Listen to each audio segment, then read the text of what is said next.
And it wonderfully is that time again for the Dapper Dividends live at 7 p.m. Too bad we're not live at 5 in the dive, right? It's 5 o'clock somewhere, right? So, hello, my name's Russ. This is not financial advice. I'm just a dude hanging out with you, talking investing and what I'm learning, what you're learning, hopefully what you're buying. But you're not buying, Tony. You think it's supposed to? Oh, thank you. We appreciate that delivery service. Thank you. My tea was brought to me. I see if I could only be smart enough to rhyme all that. So I hope you're all doing well. Probably better than some of the RCI Hospitality Holdings C-suite upper level management people are doing. Yeah, they had a bit of an issue, a little bit of a hiccup there, right? I know we joke around that it's a sleazy business, investing in strip clubs, gentlemen's clubs, but Rick, I don't know if you guys saw the post I made for RCI Hospitality Holdings, and yeah, in all seriousness, it's it's not going to affect too many people, but they did have their here we go. 5 of their executives and 3 of their, I thought they were called gentlemen's clubs, strip clubs in Manhattan. 79 charges by the New York Attorney General, including conspiracy, bribery, criminal tax fraud, stemming from the alleged bribe of a government auditor. Yeah, that's going to be. It's just a weird business that dance dollars. Hey, dance dollars were purchased by customers at RCI, and they didn't pay taxes. They didn't want to pay taxes on that properly, so they tried bribing who was it again? Government tax auditor, and they got it knocked down. So they should have had a $3 million sales tax bill from selling these dance dollars, and it was knocked down to $350K. And they also say the executives falsified records and indicated that the bribes, they wrote off the bribes as promo expenses. So clever if you can get away with it, but these things come to light.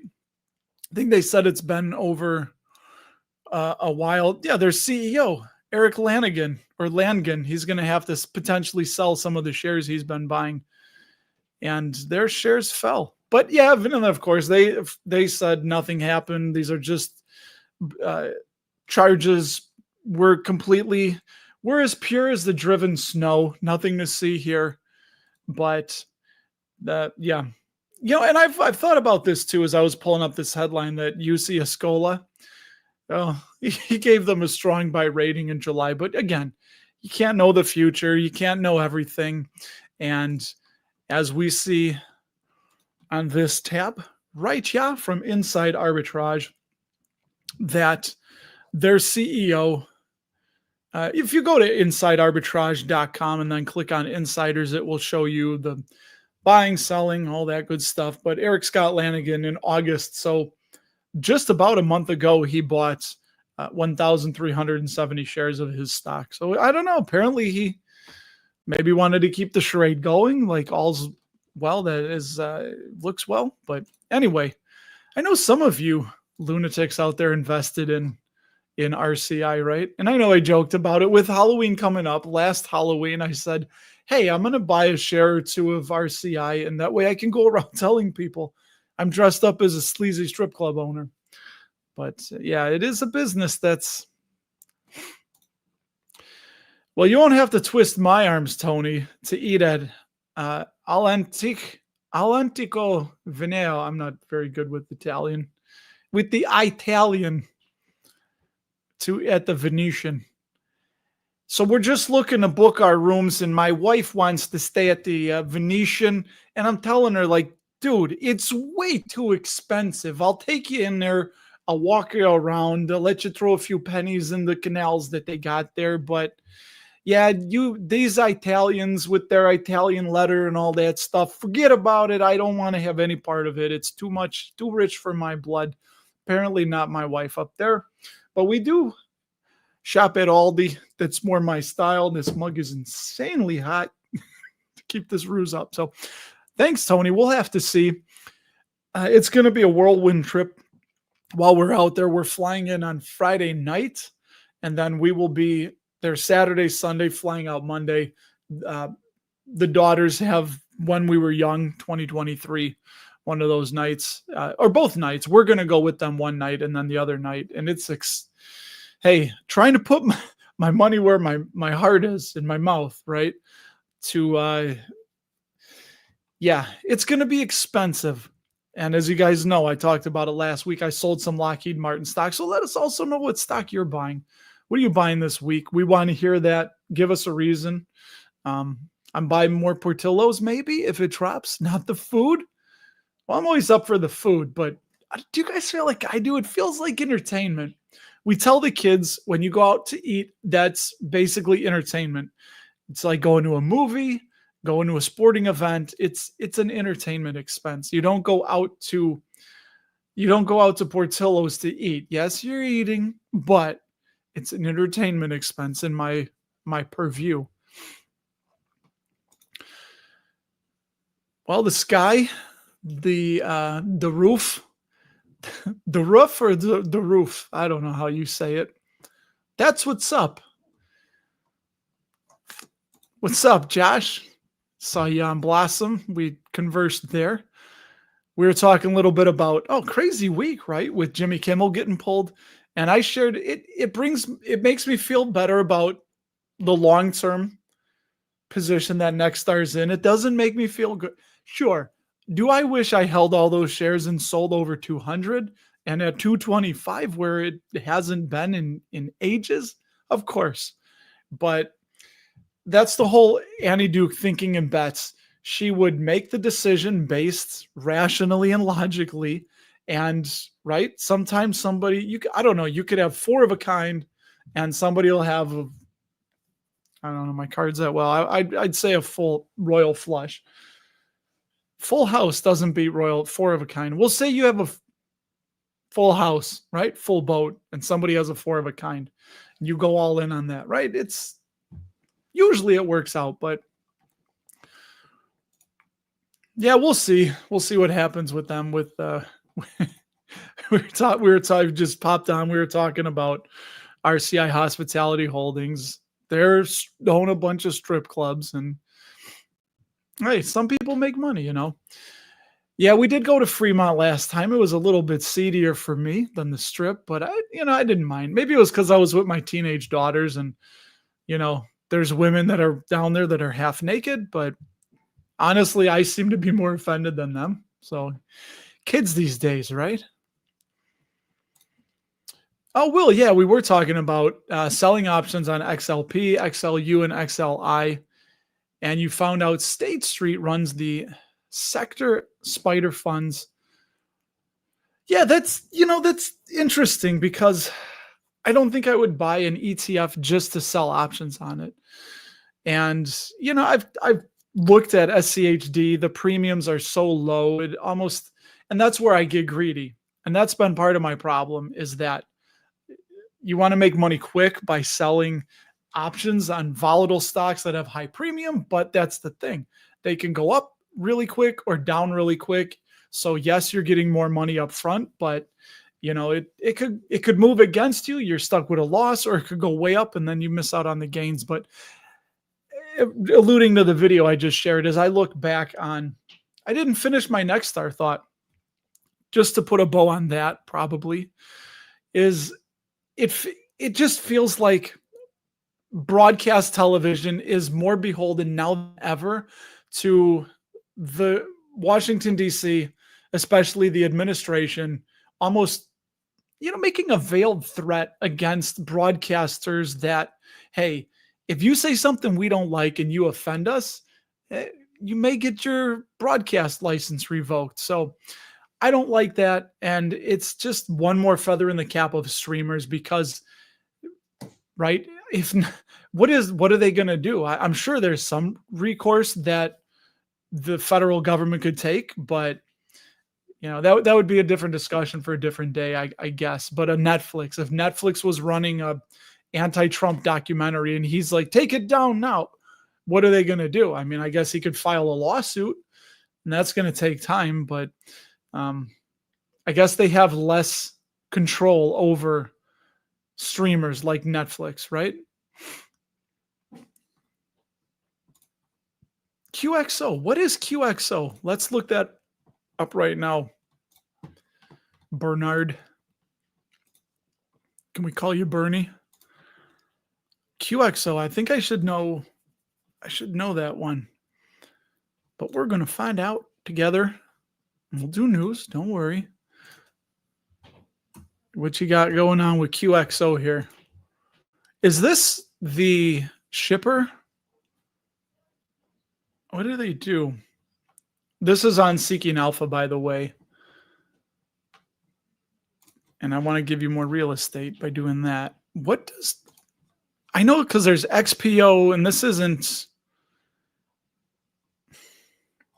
Where's my description here of the company? I don't know where that is right off the bat.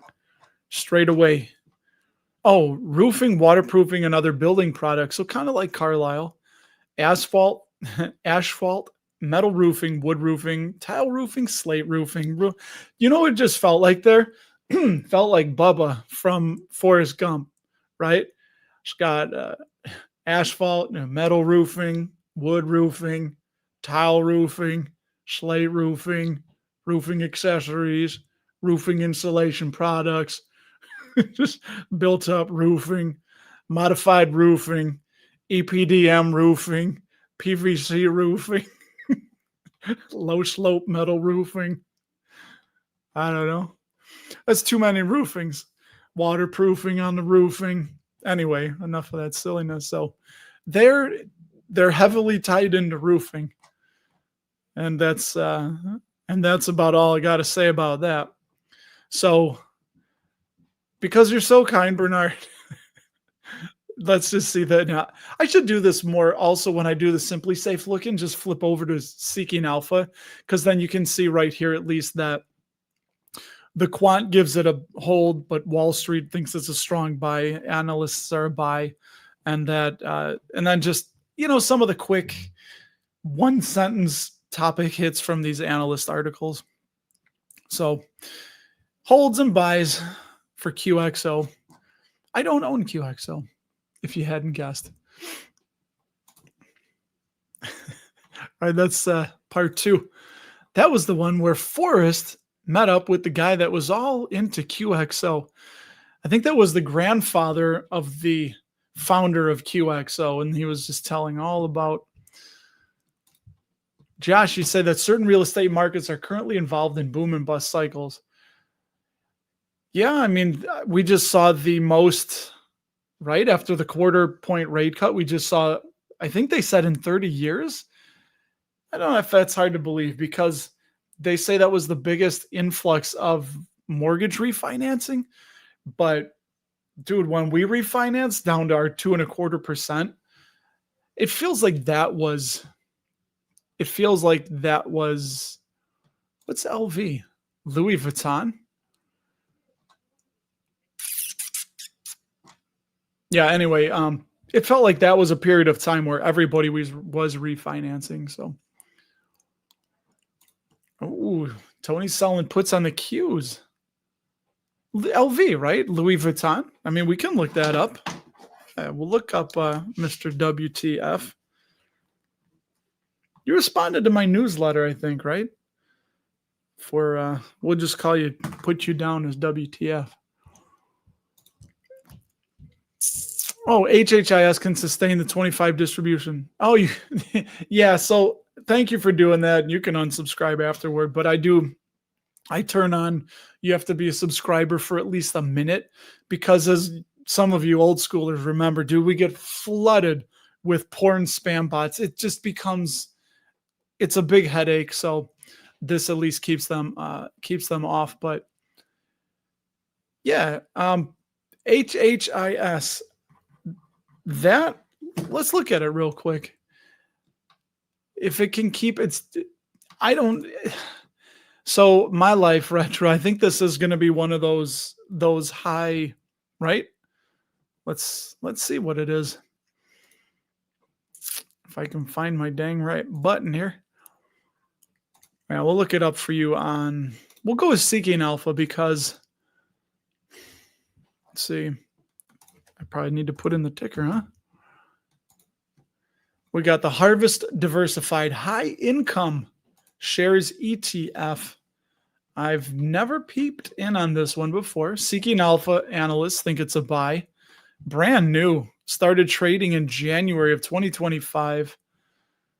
Where's the expense ratio? They don't give an expense ratio, which I find hard to believe. Only 3 analysts put out a piece on it.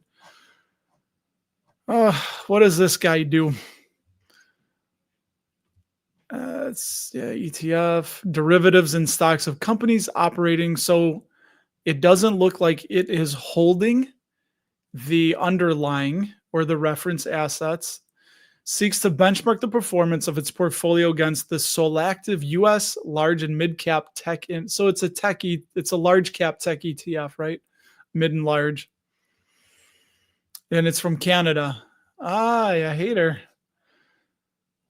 No, that's Wisconsin. What am I saying? You know what? I mean, you're not going to like my answer because, yeah, they're going to use leverage as created through the use of cash borrowings. I don't like it. I mean, if you followed me from I know there's a lot of people on Blossom, but yeah, and it's extreme. What's the ETP? I think that's so this is Canadian. I'm not familiar with ETP if anyone is in there, but this to me looks like it's holding the Mag 7 derivative contracts, and then you got Palantir, AMD, so everything that's super hot right now. And yeah, I mean, I don't know. It's been around for barely half a year. So you know what? With all of these, you're gonna have to look at the NAV erosion, and I wish Seeking Alpha for these, and it's only got $908 million of assets under management, so it's very small. What's the yield on it? 13%. I guess that's better, but I don't know, man. I'm the wrong person to ask on these because I'm not down with the high yield covered call ETFs. I would just stay away. But you got to look at the net asset value distribution, the NAV, or the NAV, the net asset value, if it's eroding or not. And if the distributions, which they do pay, are eroding that NAV, then it's just a matter of time. It's math. I mean, they can't do that forever. So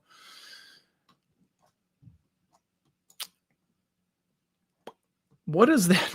Women are GOPD. Not in. Oh, women are good. I think so. I'm married one. The Bears. Thank you, Cody. I did watch that. Jay, you're buying Waste Management, which is going to be great. It's their all-weather stock. TME and SAP. What was TME? Oh, Tencent. They've done well recently, and SAP, right, is SAP SE. That's another foreign. A couple sell ratings on that. Yeah, I'm not familiar with either of those. I haven't. Oh, I gotcha. The Bears. Yeah, I was watching the Bears on Fox, right? Setting up for this, watching the end of it. Bears are intercepting all over the field. What are you going to do? Ben Johnson gets his first win. Bill bought Chevron SCHY, which it's been coming down a little bit, and SPYD. I'm not sure what you mean by the dollar, but okay. Lucas, hey man, nice to see you. We'll look at the news here in a minute because we're about into it. Good, but oh yeah, Cody, Citizen of the Year. This guy right here. Go to his YouTube channel immediately after this one. Poor man's options. Yeah, I've looked into the poor man covered calls before and put it in the notes. Or the comments. I don't remember exactly how it works. It's been so long since I've looked at that. Not a Sunday pump for Bitcoin. hey, it's done great. Perhaps someone like me listened to Warren and Charlie poo-poo Bitcoin. It hasn't worked out so well. And it just goes to remind all of us that nobody on the face of the earth knows the future. They do say that one of the best ways to predict the future is to make it. So I guess if you can predict the future and then make the future happen, that might be one way, but we'll see. Where's Bitcoin going? I don't know. My stance on it is right now where it's at $115,000 a coin. In 10 years, if it was $1 million or zero, I wouldn't be surprised in either one, but I think I would be more surprised if it was zero. So for whatever that means. Oh, a treasury, a T-bill for ladder you're building, the bond ladders, right? Yeah, never messed around with that. Much lower thoughts on your BDC. They should be okay. I mean, it's going to affect them more negatively than how REITs are opposite, right? But they've been through this before. They've been through, right? Aries and Maine, zero. How many years did we have ZERP? We had zero interest and they survived. They still made money. So I think I would use it for if there's continued weakness, it's a buying opportunity. And yeah, Aries Capital, Main Street Capital are my two income factory positions, meaning that with those investments, we're thinking about the yield first and foremost, the income that you're receiving. And if it's, say, 8%, right, and you want to shoot for a 2% return each year, you want 8% yield and then 2% capital appreciation. Smash them together, you're getting about 10%, right? So, and then you're supposed to invest it into more shares. And it's just building that machine of growing income. And the difference, though, is that it's not like these covered call ETFs where they say you have to reinvest into more shares to defend the NAV, the net asset value, which can continue eroding. But with the BDCs, it's actual income that they're generating from real businesses out there in the world. Some of them fail, but that to me is the big difference. And because they have to pay out so much, that's why the share price doesn't really move that much. So yeah, it's not a huge holding, but for me, that's the equivalent of 97 or 8 about to go parabolic. Well, oh man, yes, because it did go up, but then we had it way down, right? That bubble popped. Kenview, yeah, RFK implied it. So that'll be challenged. Does it? I don't know, but Kenview's struggling. LVMH. Lucas, we'll look at LVMH for Marcos here because we're about getting ready to do the news that you can use. I'm catching up here and I'm going to get caught up and then we'll go. HCAL. What is HCAL? Do you prefer that over Louis Vuitton? That's Hess Midstream. Mike, I know that Kevin Burgess owns that. Yeah. Yeah, that's how I feel too. And some people misconstrued when I talked to Craig, SCHD Stan, and I was making fun of, I think I said JEPI and JEPQ, that if they have a 10 or 12% yield, people are saying like, what? Come on, that's so small. What are we going to do with that? Which to me, a 13% yield is freaking crazy. So that just shows you where we're at. I'm going to guess not many people on here. Hey, if anyone did buy LEU, which I don't even know what LEU is, maybe we'll peek at that. But dude, I always say, if I'm against or I'm not interested in buying something, I hope all of you that do make money. I really do, because that would be, dude, I would have to be a major ass to not want any of you to make money if it was only the things I said, you know? That's what makes life in the market so freaking interesting, is that you have to have disagreement on prices, because if we didn't, nobody would make any money, I guess, because if everyone agreed on the price of anything, how are you going to make money? So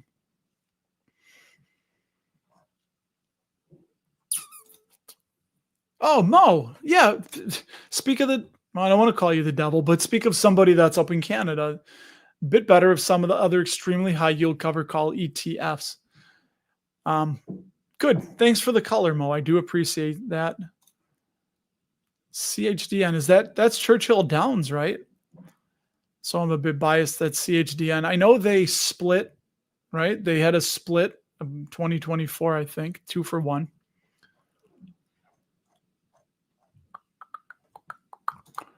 Yeah, nice to have you too. All right, I got to get to the I got to get to the news here, but yeah, XEQT, and that is okay, similar to VT. I get confused when I'm on Blossom. I'll see people have massive holdings in XEQT, and I don't always know because I'm south of all y'all.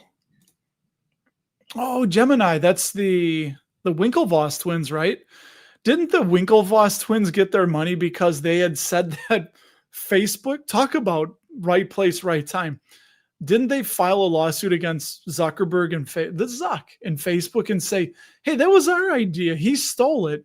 And then whatever it was, how many, 20 billion, 50, 100 billion, whatever billion they got from that, they just put it all in Bitcoin and they become what, billionaires? So yeah, Gemini.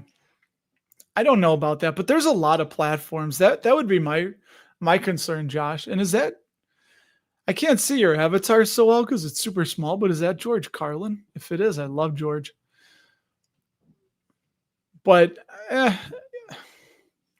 would think in the newsletter, I shared David Gardner on Rule Breaker Investing, which is a book I'm trying to get from the library, but I may just buy it. And I like his idea, thinking that whatever you're about to buy, look to see if you can find if the Pepsi to its Coke. Because if you can't find something like that, which I think one of the stocks Amazon was there, Intuitive Surgical is one. If you can't find the direct competitor that's also absorbing market share, then, but when I see a crypto platform, there's just so many of them, right? So I don't know. They don't need the money. Why they went public with it now? Maybe some people felt pressure that were in early and wanted to cash out. Okay. Tony, we can SSD AMAT for you. Was that Applied Materials for you, Tony? All right. I think I'm about, yeah. But again, that to me, whiskey with Altria was a melting ice cube, which it clearly is, but they keep raising prices and people keep paying it. So it's coming from profits. It's not an artificially manufactured high yield, so they don't want to keep a lot of money sitting around. You see what happens. They make bad acquisitions like Juul. It draws right. You call it the eye of Sauron. The eye of Washington, D.C. could see them with tons of cash and they're a sin stock, and they don't want to do that. So they just try and move it, just boom, get it right back to the shareholders. So, hey, that's one I was wrong on. But that actually Altria, we sold because my wife and I just decided we don't want to hold an individual tobacco company. We understand we're exposed to it through mutual funds and ETFs, but we have fund exposure, but we don't. Anyway, I got to get some news here. So we'll put you down as undecided, Josh. All right, I'm almost caught up here. Almost here. Yeah, you guys must have been talking about destructive ROC. You guys should follow each other. Mo also has a YouTube channel. Sup, Devil's Coins. You bought Booking last week with functional share. What is functional share? Am I missing that? Ah, beautiful. One of my guys, dude. I used to listen to him on cassette tape back in the 90s. It was just awesome. All right, here we go. Got caught up. Let's do the news you can use, and then we'll look up some of these stocks for you guys. And we'll see what's going on out there in the world. I should never set this up right. All right, this is where we left off. We left off last week with Lincoln Financial. So this week we got some dividend raises. Big one, Microsoft, 9.6% dividend raise, 16 years of growth, and they actually think they're reasonably valued. That was another one of my dumb mistakes. I bought a couple shares around 210, and I wanted to get the bulk of them, a lot more, under 200. Never went below 200. Got close, and then it just went up and up and up, and that was a dumb move on my part. Broadcom's AI momentum strengthens dividend profile. They reaffirmed the safety score. And 60% of their revenue, I think, is from semiconductor stuff. Refresh the outlook. Simply Save Dividends did on Procter & Gamble. Yeah, slow grower. I think it's a good stock for those in wealth preservation phase. Clorox, they are cutting. They're optimizing their logistics chain. They're cutting. They're laying people off. And consumers aren't paying up for quality brand or for the name brands as much as they used to, but they've felt it. They look undervalued, 4% dividend yield, way above where it's been in the last 5 years. And again, really good income stock for people in wealth preservation mode. But for those of us looking to grow our wealth, might not be as good as T-Mobile, which I guess has slowed down a bit, but at least they're giving big, ginormous dividend raises, 16%. That's their second since they initiated a dividend in 2020. Goldman Sachs, they reaffirmed their safety score of 60. Yeah, their stock price has gone way up. And I think a lot of it, like JPM, has to do with these wealth managers is, right, that when was it, last month, August, that the Trump administration is now going to allow private or no alternative investments like private capital, I think, right? Or private, how does that go? Private equity, cryptocurrency, things like that. So that can be in 401k accounts now, and that's probably going to be good for them, which I think is what the market responded to. 33% dividend growth in July 25. Awesome. What do we got here? Texas Instruments, ticker TXN, raised that dividend 4.4%. Let me see something. I had pegged them as a potential dividend cutter. And it was because of, hold on, where is it? I don't think it was them. Yeah, that's why. Check that out. Their earnings, this is Texas Instruments, their earnings payout ratio flirting with 100%, and the free cash flow payout ratio way up there. And my only thought would be, is this because of all the building out that they're trying to do for semi stuff? And I never verified or looked into that. So, but that payout ratio has been rising. And there you see, that's why the free cash flow just fell off a cliff. Let me see their debt at least, though. For Texas Instruments, margins compressed. Their debt's rising. Interest coverage ratio dropping. So I still would tread cautiously with TXN. But if you're buying them, hey, hopefully they go up for you. They refreshed their outlook on Cardinal Health, ticker CAH, and two more. Philip Morris, Ian Lopick was happy about this, raised that dividend 9%. And they look overvalued as well. And Amcor, I think they do Louis Vuitton packaging. So Amcor is a company that I used to work at, or I've not worked at, but as a subcontractor, and they do packaging. They do, think just plastic packaging for all these companies right here. And they got LVMH, there you go. So yeah, all these, they contract, they do all kinds of, anything you can think of. Hey, even got Lidl. That's like an Aldi, but in Europe. All right, quick. We got to go quick here for some of these. So we'll stick with LVMH. Louis Vuitton, Moet Hennessy. Or is it Moet? I'll just take a quick peek. Yeah, I don't know why they don't show. So they do pay a dividend still, right? Or they eliminate. No, they eliminate. I don't know. This is wonky. because it's a foreign company. But yeah, free cash flow ratio is low, coming down. Sales look like they've flattened a bit. Again, we'd have to read the annual report, see why. What are the reasons? Are people not just buying the product anymore? What's going on with that? So for me, and it's an ADR, American Depository Receipt. For me, doesn't do it, but good company. I mean, from its history and its products. Let's see if HHIS is on here. Nope, nothing with HHIS. Next, we got HCAR. I don't remember who told me to look at HCAR. Didn't come up. So can't do that. LEU, that was our friend, was it Paolo? Coal and consumables, Centrus. Hey, looks like it's had one hell of a run. Let me go, they'll pop over on Seeking Alpha for this one, but yeah, energy's done well, right? No net debt. Let's see what Seeking Alpha has to say about LEU. I've never even heard of them until tonight. Wow. Yeah, nice for you guys. See? Dude, that's crazy.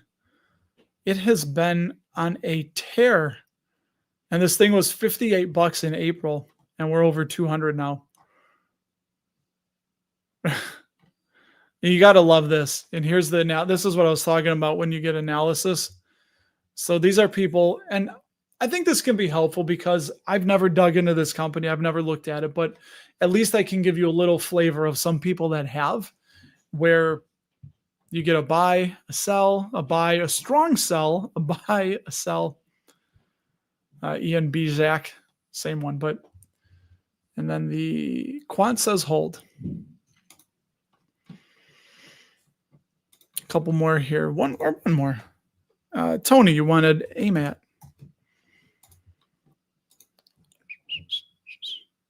What do you got here? Very safe. So the price has probably been going up because the dividend yield has been dropping. Infotech. I think they're on one of my watch lists. I was going to dig into them, and very fast dividend growth. I'm sure they're a solid company. Looks like they could be overvalued. Yeah, it's just solid, and that's why. Low free cash flow payout ratio. They have tons of room to grow the dividend. Free cash flow did drop a little bit, though, but just solid. Still making all-time high in sales, buying back shares, really strong margins. And yeah, for someone like me that doesn't know anything, no net debt, tons of interest coverage. And let's see what the analysts and the quant on Seeking Alpha say for you, Tony, because you're so nice. He's a nice boy. They give it a hold rating, does the quant. And analysis, hold. Buy back in July. How you like that? Strong buy. So that's interesting. You see a trend there? Starting in June, we go from buy, strong buy, then buy, then hold. So AMAT looks like a hold. Tony. I need a sip of tea now. Oh, John, is the Hess Midstream dividend qualified? I think so. Because it's not an MLP, right? According to Simply Safe, the dividend is... Actually, they give this a rating as a speculative. I think we talked about this. They say the dividend looks speculative. The valuation looks speculative. But as far as qualified, it is qualified according to Simply Safe Dividends.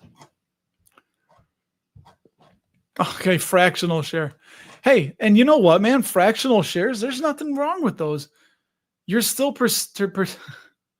You're still participating. Hey, it's Sunday night. I worked this morning, right? I'm up at 5:15.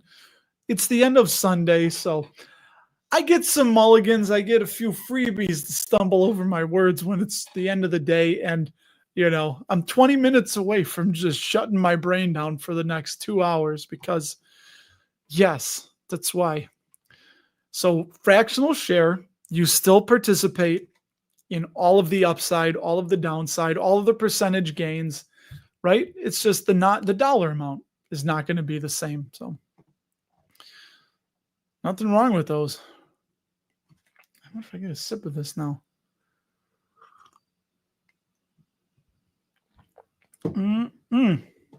What is that? No dandelion tea tonight. This is Earl Grey tea from Aldi. Yes, this is Earl Grey tea from the land of Aldi.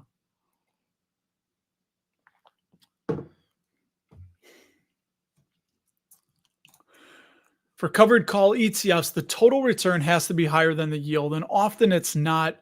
And from what I've learned and read, the end of the year also, all the distributions and the return of capital, which is supposed to be favorable, right, are all estimates. But it's at the end of the year that they tally up the books. And I guess some people could get hit with tax bills unexpectedly saying like, yeah, that return of capital we said you were having, it's actually not return of capital. And I hear people can owe thousands of dollars on some of those. So good, Charles. I'm glad. Yeah, dude, thank you for stopping by. Have fun at the Cigar Lounge. By the way, I support them. I think if you don't like to smoke, don't go to a cigar lounge, right? A bar I can see. You got people say, hey, let's all get together at the Buffalo Wild Wings and watch the Bears on the TV, You go there and then there's all these people smoking and you don't smoke. But if you're going to a cigar lounge, you know what you're in for. Unless you want to be a raging jerk and try and tell everybody they should put it out and stop smoking in there. Yeah, I'll check out VCTR, Andre. Don't worry. I got you. Man. We'll look at VCTR. I'm getting caught here. Government bailout, TXN, Texas Instruments. And AVY. Trevon, you're my friend, man. Of course I will. We'll look at two more. Double dip it. You retired from TELUS 2 years ago. How is TU valuation not going anywhere, but they keep increasing dividends? Paul. I called you Paulo. I think I put Paul and Poco together. We'll look at TELUS too. We'll do those three. Oh, HCAL. Did I write that down wrong? I didn't think they came up. I can do a rapid fire look-see. Yeah. Hey, HCAL isn't coming up. I'm getting an HCAI, which is Hewitt and AI Parking Management Technology Company, which is a 68-cent share stock. AI Parking Management. Okay. All right, here we go. Rapid fire. And I got to say hello to the Swami. What's up? Oh, it's Canadian. Yeah, that's why then. Some of those don't come up on Simply Safe. But we'll plug it into Seeking Alpha, see if it comes up. How about that? So here we go. Hang on to your hats, everybody. We're gonna look up some stocks. VCTR. I guess this is what I get, right? I actually posted on Blossom, hey, I'm about to go live. Let's hang out. And I'm like, let's look up stocks. So I'm getting all these Canadian tickers, which I see hockey started. You guys got to be happy. Well, it's preseason, but all right, I am showing this. I lost my train of shot. Just sure I watched my train of thought. Oh, no, that's not what I want to do. That's what I want to do. Victory Capital Holdings. If you're in the Chicagoland area, you will know Victory Auto Wreckers. That old car is worth money. I think Dean Richards did that voice. Anyway, to the 0.0003% of the people watching that know that, no dividend safety score toward the higher end of the 50, very fast dividend growth. Asset management, Victory Cat. I wonder what assets they do have. ETFs, yeah. Mutual funds, ETFs, rules-based. That's SCHD, by the way, right? SCHD is a rules-based passive ETF, I believe. Very fast dividend growth, 73% 5-year CAGR. They raise that dividend hella fast. They raise it and they raise it often. Yeah, every quarter. Wow. Crazy. Free cash flow ratio has been going up, though. Free cash flow per share down the last 12 months. We'll just do this quick. You can pause the video if you want to look at these trends anymore, if it does it for you. Take some notes. Good. Their sales they did jump up, but they had been declining. And they do buy back shares. That's nice. Yeah, healthy margins. And their net debt, they've been paying down debt, and their interest coverage has been rising. By the way, for anybody that just tuned in and may not know what the interest coverage ratio is, the ICR, it's how many dollars of operating income, also known, AKA as EBIT, earnings, your earnings before you pay interest and taxes. How many dollars of operating income do you have to cover every $1 of interest on the debt? And it's pretty important. If you can't pay the interest on the debt, that's bad for your business. You can't default on debt. Bad things happen to companies that default on their debt.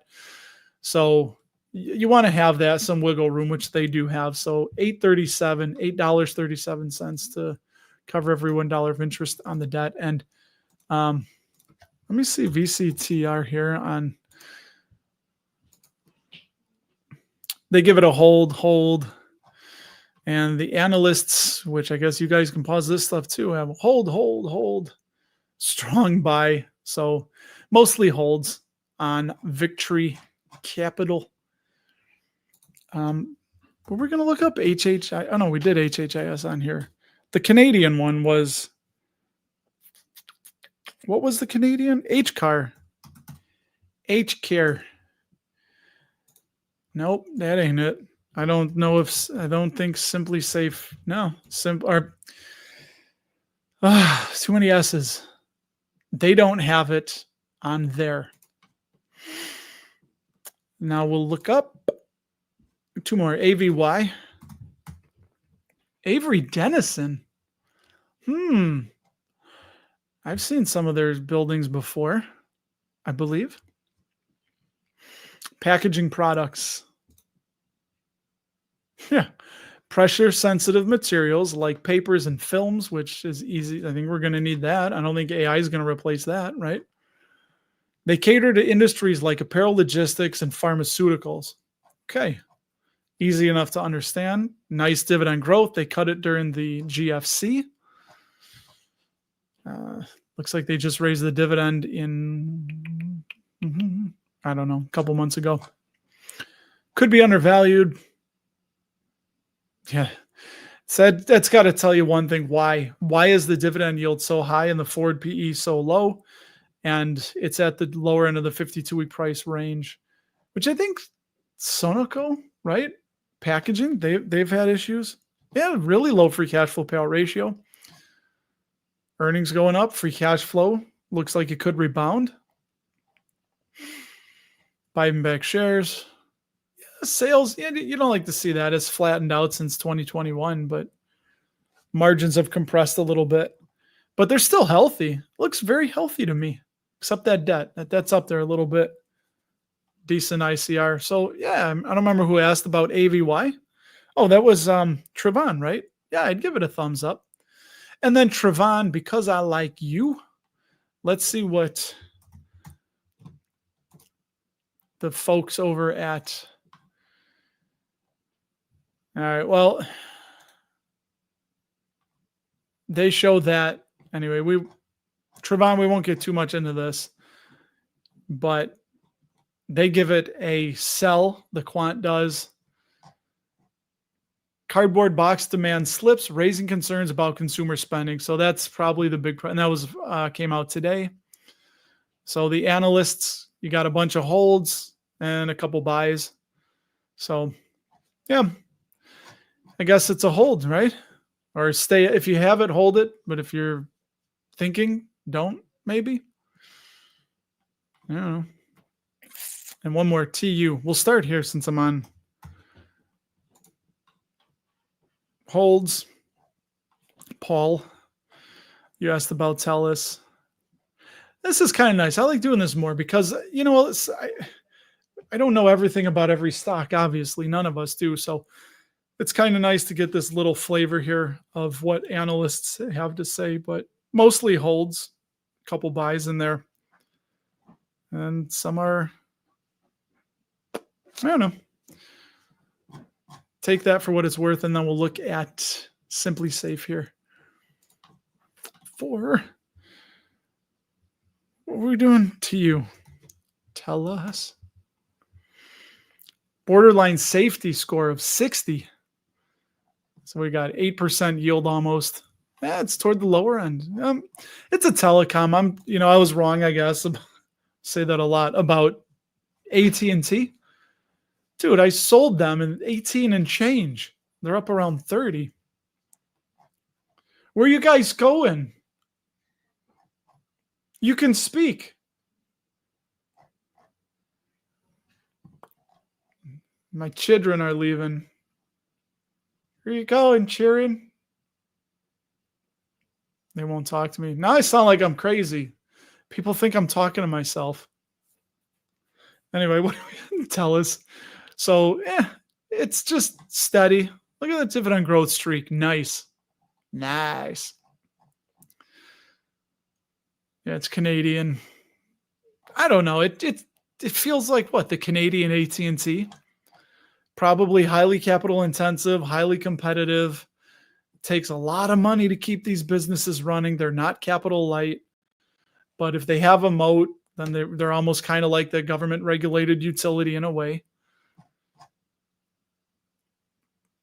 Oh, I remember this. I remember feeling miffed because their free cash flow payout ratio is consistently above 100%. And the earnings payout ratio has been over 100% since 2020. But hey, they haven't cut the dividend. So I don't know. I don't get it. I don't know if that's a glitch because of the foreign exchange with Simply Safe.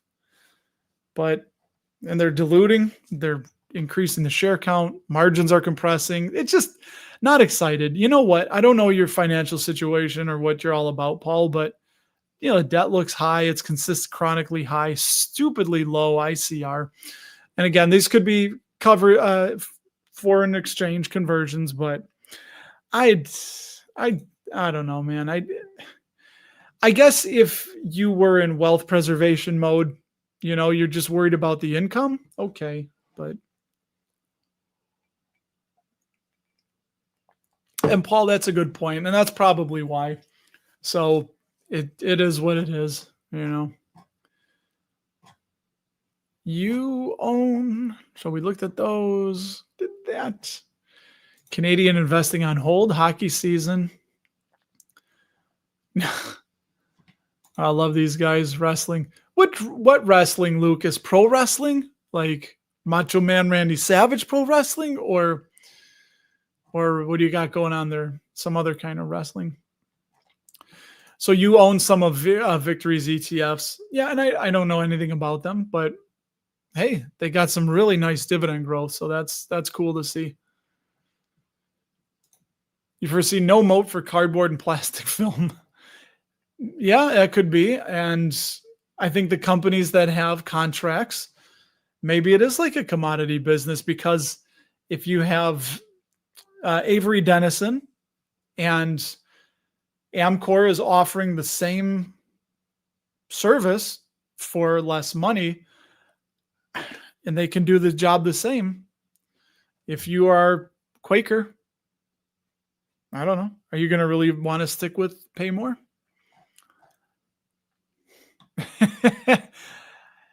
Hey, I love it, man. We could turn it into hockey talk, but we're not going to do that. but it's fun. I love you up in Canada. Wife and I are looking at Quebec.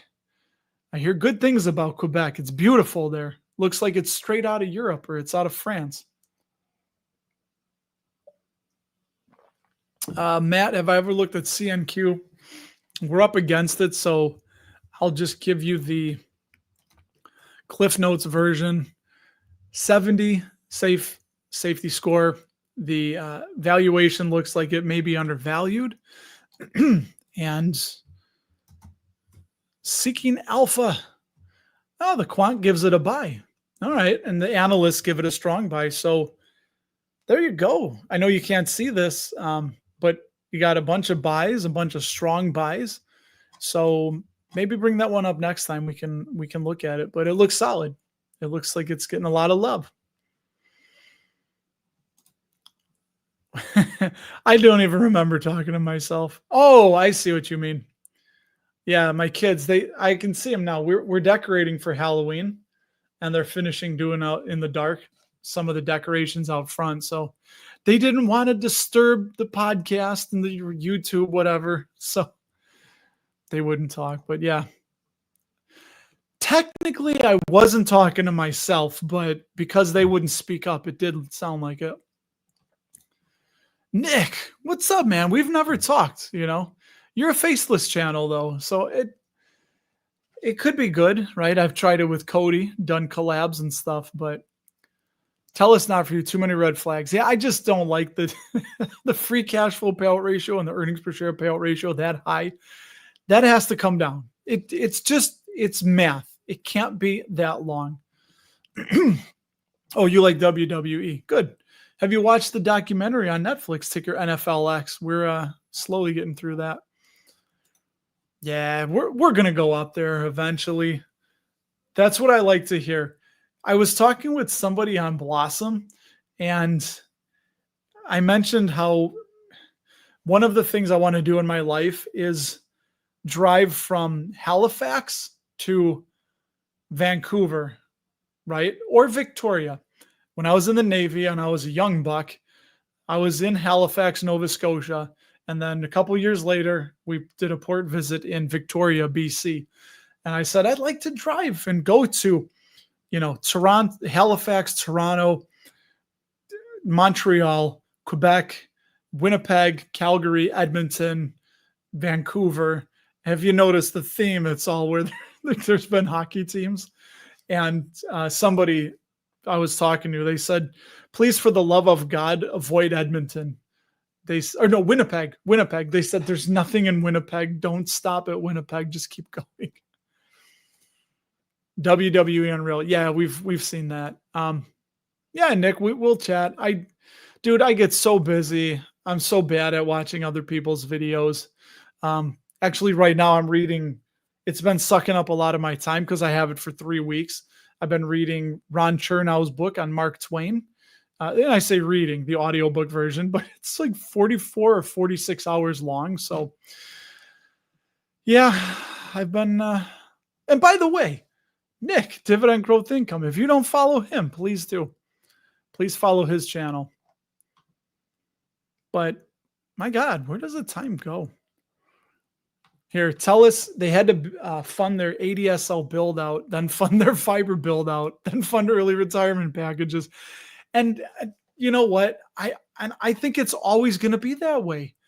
So AT&T has a lot of debt. Verizon has a lot of debt. I don't know about T-Mobile if they have a lot of debt, but that's to your point. And are they ever going to go away? Probably not. But I think that's what has tamped down their growth historically, right? They have to spend there's always something to spend more money on. It's a very capital intensive business. But hey, before I go out, what stock comparison format does he do? Is that something Nick's been doing with comparing two stocks? Because,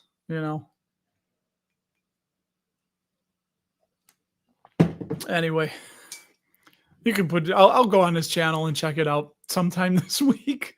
Hey, the kids on flag football. We got that 2 more weeks of that. Then my daughter's got bowling, so it's right from one season to the next. But I love it. I love it. I'm only with these kids for a minute. My daughter turns 18 this week. I can't believe it. Friday night, we're going to a concert. So we, dividend arise. Which is funny. You spelled it wrong, but I do like dividend arise. That sounds snazzy. So Trevon, I think all right. I'm gonna check it out, Nick. I will see what I'll see what that's all about. But we made it. I didn't even talk about Portillo's. I should have, maybe next time, but they don't pay dividend. If you get the newsletter, you can go to dapperdividends.com and just click on the newsletter tab, and they all go there anyway. So you don't have to subscribe. But anyway, I got to get out of here. I'm tired. It's literally time to just turn the brain off for a couple hours. So Portillo's chocolate cake. Nick, I don't remember where you're from. I don't know if you shared that, but yeah, I'm not a big chocolate cake guy. I am more of a Maxwell Street Polish guy. I'll take that 100 out of 100 times over chocolate cake. Don't really have much of a sweet tooth, so I guess that's probably a good thing. But I do have a big brat tooth, big Polish sausage tooth. So, hey, we like to have fun here. Hopefully you guys learned something. You enjoyed this thing. So, I don't know. Do something else with your night. Have fun and rock on with your bad selves. I'll see you in the very next live stream episode. So long, everybody.